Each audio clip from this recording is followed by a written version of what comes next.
Hi hello నమస్తే నేను Venkat Suman TV Bhainsa ప్రస్తుతం మనం social justice for human world human right council chairman గారు అయినటువంటి సాప పండరి గారితో ఉన్నాం. ప్రస్తుతం ఆయన ఇక్కడ చేస్తున్నటువంటి సేవా కార్యక్రమాలను గురించి ఒక్కసారి వారిని అడిగి తెలుసుకుందాం. ఈ సేవా కార్యక్రమాలు ఏ విధంగా చేస్తున్నాడు, ఎలా చేస్తున్నాడు అనేది ఒక్కసారి అడిగి తెలుసుకుందాం. Avira Women's Day special offer 50% off on IUI IVF valid till 8th March. Sir చెప్పండి సార్. నమస్కారం అండి. మీరు చేసేటటువంటి సేవా కార్యక్రమాలు ఎలా చేస్తున్నారు, వాటి యొక్క ప్రణాళిక ఏంటి?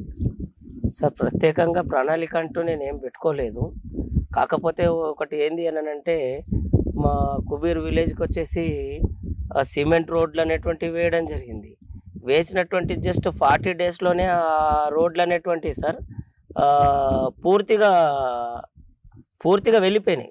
జస్ట్ 40 డేస్లోనే 45 డేస్లో అవి నాసిరకం వల్ల, నాణ్యత లోపించడం వల్ల ఆ రోడ్లన్నీ ఏమైపోయినాయి అంటే కొట్టుకపోయినాయి.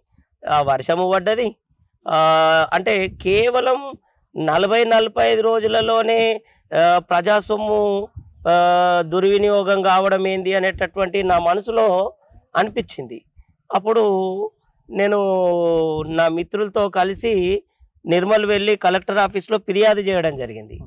ఫిర్యాదు చేస్తే స్పందన అంతగా పెద్దగా ఏం రాలేదు. తర్వాత రెండవసారి పోయినా నా మిత్రులు రాలేదు నాతో పాటు. మళ్ళీ మూడవసారి కూడా పోయినా. ఈ విధంగా కలెక్టర్ గారి దగ్గరికి, డిఆర్డిఓ మేడం దగ్గర గారికి, అదేవిధంగా ఎగ్జిక్యూటివ్ ఇంజనీరింగ్ గారికి, డిప్యూటీ ఇంజనీరింగ్ గారికి, ఏఈ అసిస్టెంట్ ఇంజనీర్ గారికి కలవడం జరిగింది.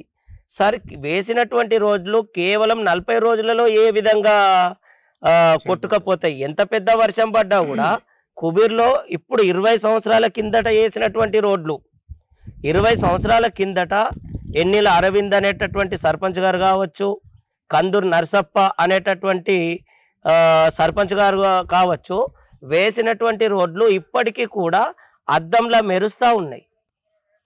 మరి అప్పటి నుంచి వర్షాలు లేవా? కేవలం వీళ్ళు వేసినప్పుడే వర్షాలు పడ్డాయా? వర్షాల లోపం వల్ల కొట్టుకపోలే, నాణ్యత లోపం వల్ల కొట్టుకపోయింది. అప్పుడు నేను స్టేటస్లలో పెట్టడం కానీ, ఫేస్బుక్లలో పెట్టడం కానీ చేసిన. నాకు కొద్దిగా నీతో ఏం కాదు, నీతో ఏమవుతుంది, ఏం బీకలేవు నువ్వు అని ఈ విధంగా నాకు మాట్లాడడం జరిగింది. ఎందుకో నాకు బాధ అనిపించింది. అరే గత 18 సంవత్సరాల నుంచి మనం ఇంత లెక్చరర్గా చేస్తున్నాము, అటువంటిది ఎందుకు మనం క్వశ్చన్ చేయొద్దు? ఏదో ఎట్లాగో బయటకు వెళ్ళినా ఈ రోడ్లు మళ్ళీ ఇంకోసారి వేసేంత వరకు నేను వదలా. ఎవరు నాతో పాటు వచ్చినా రాకున్నా నా పట్టును మాత్రం వదలా అని చెప్పేసి నా లోపల నేనే ఒక రకమైనటువంటి సంకల్పాన్ని తెచ్చుకున్నా. ఎవరి యొక్క ప్రోత్సాహాన్ని కోరుకోలే, ఎవరి యొక్క సహకారం కోరుకోలే, ఎవరి యొక్క దాన్ని ఏంది మందబలం మన బలం లేదు. నాకు మందబలం అవసరం లేదు. నా యొక్క బుద్ధి బలం, నా యొక్క గుండె ధైర్యమే నా యొక్క బలం అని అనుకున్నా. మొత్తానికల్లా ఎన్నిసార్లు తిరగాలనో అన్నిసార్లు తిరిగినా చివరికి అధికారుల చేత మెప్పించి ఒప్పించి ఆ యొక్క ఏవైతే 5 రోడ్లు అనేటువంటి కుబీర్లో ఉన్నాయో ఆ 5 రోడ్లు అంటే క్వాలిటీ కంట్రోల్ మిషన్ అనేటువంటిది వచ్చింది. క్వాలిటీ కంట్రోల్ మిషన్ వచ్చి 5 రోడ్లు నాణ్యత లేనివిగా గుర్తించి ఆ 5 రోడ్లను మళ్ళీ కాంట్రాక్టర్లు వేసేటట్టు చేయడం జరిగింది. ఆ విధంగా 5 రోడ్లు అనేటువంటి పూర్తయిపోయినాయి. పూర్తయిపోయిన తర్వాత ఏమైంది అని అంటే అందులో ఒక రోడ్డు ఆల్రెడీ నాకు రాసిచ్చినటువంటి దాంట్లోనే క్లియర్గా ఉంది. నేను ఒప్పందాలు రాసుకున్నానండి. అంత మా ఆషమాషిగా రోడ్ వేస్తామనగానే నేను ఊరుకోలేదు. నాకేదన్నా రాసి ఇవ్వండి, రాతపూర్వకంగా నా చేతిలో ఏదన్నా ఉంటేనే నేను సైలెంట్ ఉంటాను, లేకపోతే నా వల్ల కాదని నేను డైరెక్ట్ చెప్తే నాకు రాసి ఇవ్వడం జరిగింది. ఈ రోడ్లు అనేటువంటి పండరి గారి సమక్షంలోనే వేస్తాము అని. అయితే 5వ రోడ్ వచ్చేసి నా సమక్షంలో వేయకుండా వాళ్ళ ఇష్టానుసారంగా ఏదో బురద నీళ్లు జల్లి వెళ్ళిపోయిండ్రు. నేను వెంటనే డిఈ గారికి మెసేజ్లు పెట్టేసిన, వీడియో కాల్ చేసేసిన, వీడియో తీసి పంపించేసిన. ఈ యొక్క రోడ్డు నా సమక్షంలో వేయడం లేదు, కేవలం బురద నీళ్లు జల్లి వెళ్ళిపోతున్నారు. అక్కడ ఉన్నటువంటి అమ్మలక్కలందరూ నన్ను తిడుతున్నారు. కాబట్టి ఈ రోడ్డును నేను లెక్కలోకి తీసుకోను, ఈ రోడ్డును నేను లెక్కలోనికి తీసుకోను. మూడవసారి రోడ్డు వేస్తారా లేదు అని అంటే దానికి ప్రత్యామ్నాయ మార్గంగా ఏమన్నా చూపెట్టమంటారా అని అధికారులకు నేను క్వశ్చన్ చేస్తే, సార్ మూడవసారి రోడ్డు వేస్తే అయితే బాగుండదు, ఇప్పటికే రెండోసారి 2-3 నెలలకే వేయడం ఒక పెద్ద వింత. ఎందుకంటే తెలంగాణ రాష్ట్రంలోనే ఇప్పటి వరకు రెండవసారి వేసిన రోడ్డు మీద 2-3 నెలలకే ఇంకో రోడ్డు ఇప్పటిదాకా వేయలేదు. అందులో ఏ రోడ్డు యొక్క బిల్లులు ఆగలేదు. కేవలం రాష్ట్రంలో మొట్టమొదటిసారిగా కుబీర్ మండలంలోని రోడ్లకు మాత్రం నిధులు మంజూరు కాకుండా చేసింది మీరే. మరి రోడ్లు కూడా మీ ద్వారా వేయడం జరిగింది. ఈ మూడోసారి రోడ్ వేయడం అయితే కాదు సార్, ప్రత్యామ్నాయ మార్గం చెప్పండి అని అంటే వాళ్ళకి చెప్పినాను. ఏదైతే సెప్టెంబర్ 23 నాడు, సెప్టెంబర్ 23 నాడు మా అమ్మాయి చనిపోయిందో, మా అమ్మ చనిపోయినటువంటి ఆ రోజున వర్షం, చాలా విపరీతమైనటువంటి వర్షం. ఆ వర్షంలో అక్కడి నుంచి ఇక్కడి వరకు ఆ యొక్క శవాన్ని మోయడం చాలా కష్టమైనటువంటి పని ఒకటైంది. రెండవది, వృద్ధులు కానీ ఇంకా ఎవరైనా కానీ ఆ రాళ్లల్లో, ముళ్ళల్లో, కంపల్లో నడవడం అనేటువంటిది కష్టంగా ఉంది. చాలా ఇబ్బందికరమైనటువంటి పరిస్థితులు ఉన్నాయి. ఆ రోజు నా మనసులో అనిపించింది, ఏదో చెయ్యాలి, ఏదో సాధించాల్సింది ఉన్నది. కేవలం తిన్నమా, పన్నమా, సంపాదించుకున్నామా అన్నది కాకుండా ఊరుకు ఏదైనా ఒక మంచి పనిని చేసి పెట్టాలా అనేటటువంటి కాన్సెప్ట్తో నేనేం చేసినానంటే, ఏదైతే రోడ్డు మీరు సరిగ్గా వేయలేదో ఆ రోడ్డుకు బదులుగా ఈ యొక్క 50/60, 50/60 ఈ 8 ఇంచులతో నాకు 8 నుండి 9 ఇంచులతో నాకు ఈ యొక్క సిమెంట్ ఫ్లోరింగ్ వర్క్ అనేటువంటిది చేసి ఇవ్వండి.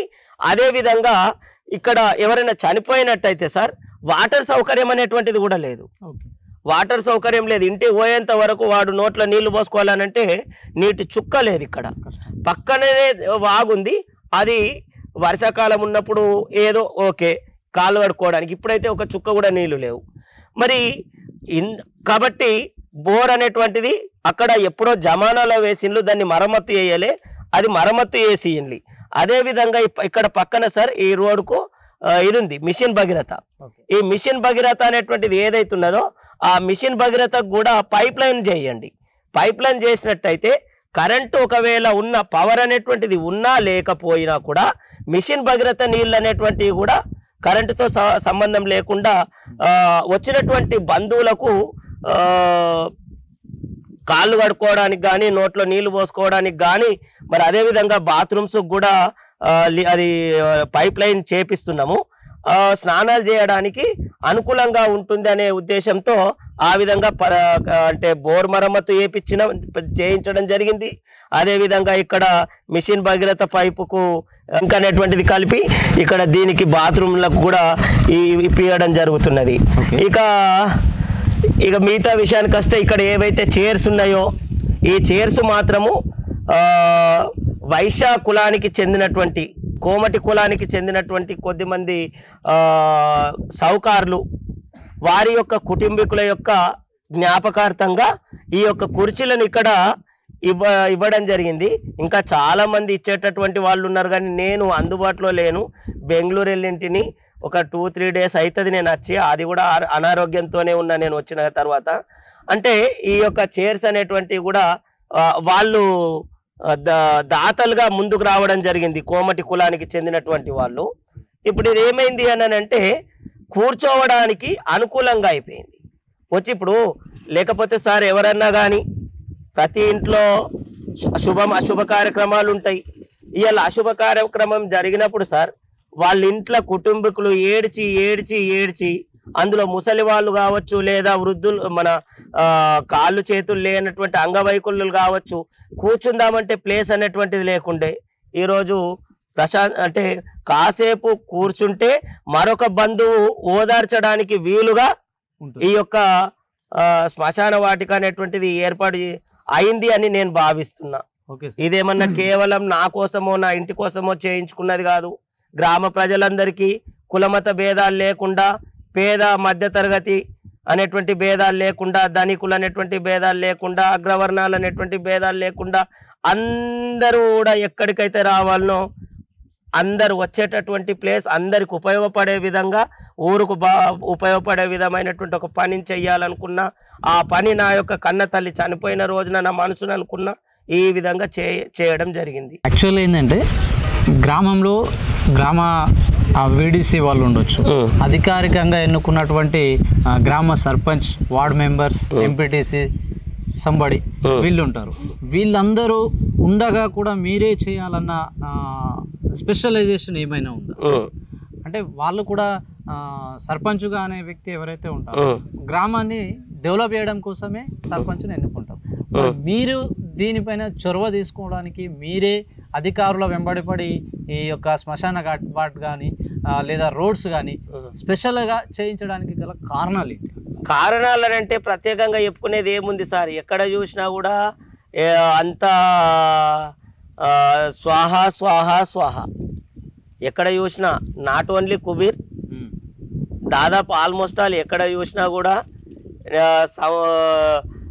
నదిలో ఈత కొడుతున్నట్టు, నదిలో ఉన్నటువంటి చేపకు నువ్వు ఈత కొట్టుకు వస్తుందా, నువ్వు స్నానం చేసినావా అని అడగాల్సిన అవసరం లేదు. అదేవిధంగా ప్రస్తుతం రోజులలో ఎవరైతే రాజకీయ నాయకులు ఉన్నారో వాళ్ళకు కూడా అంత నిక్కచ్చిగా నిజాయితీగా వర్క్ చేసినావా, చేస్తున్నావా, చేశావా అనేటంత పరిపూర్ణమైనటువంటి నాయకులు అయితే నాకు ఈ రోజులలో కళ్ళకు కనిపిస్తలేరు. ఒక విధంగా వాళ్ళంతా కళ్ళకు కనిపించినట్టయితే, వాళ్ళు ఆ విధంగా వర్క్ చేసి ఉంచినట్టయితే ఈ రోజు నేను ఇక్కడికి నేను వచ్చి చేసేదేముండే, నాకు అవకాశమే ఉండకపోతుండే కదా. వాళ్ళు చేయకపోవడం వల్లనే, వాళ్ళు చేసినటువంటి పనులలో లోపాలు ఉండడం వల్లనే నేను క్వశ్చన్ చేసేటటువంటి స్థాయికి వచ్చిన. వాళ్ళు నాకు క్వశ్చన్ చేసేటటువంటి స్థాయి ఇవ్వకుండా ఉండాలని అనుకుంటే వాళ్ళు ముందు పరిపూర్ణంగా పని చేసి ఉండేది. కాబట్టి నాకు క్వశ్చన్ చేయడానికి ఆస్కారమే లేకపోయిండే, అని అందుకోసమే నేను ముందుకు వచ్చిన. మీరు చేసినటువంటి సేవలు చాలా ముఖ్యమైనవి.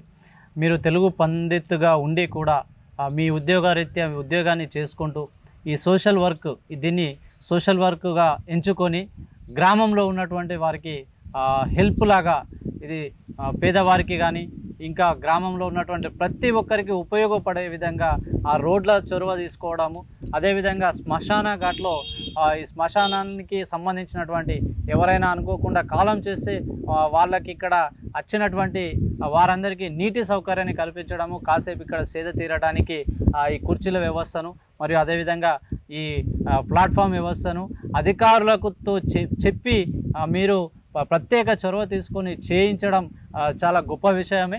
ఇలాంటివి ఇంకా చాలా చేయాలి, చాలా చేస్తూ వెళ్ళాలి. అప్పుడే అధికారులకును మరియు గ్రామాల్లో ఉన్నటువంటి రాజకీయ నాయకులకును కాస్తైనా తెలివి వచ్చి వాళ్ళు మీలాంటి వాళ్ళని ప్రోత్సహిస్తారు. ప్రోత్సహించే విధంగా మా సుమన్ టీవీ మీలాంటి వాళ్ళని ముందుకైతే తీసుకువెళ్తుంది. సాప పండరి గారితో సుమన్ టీవీ, కుబీర్.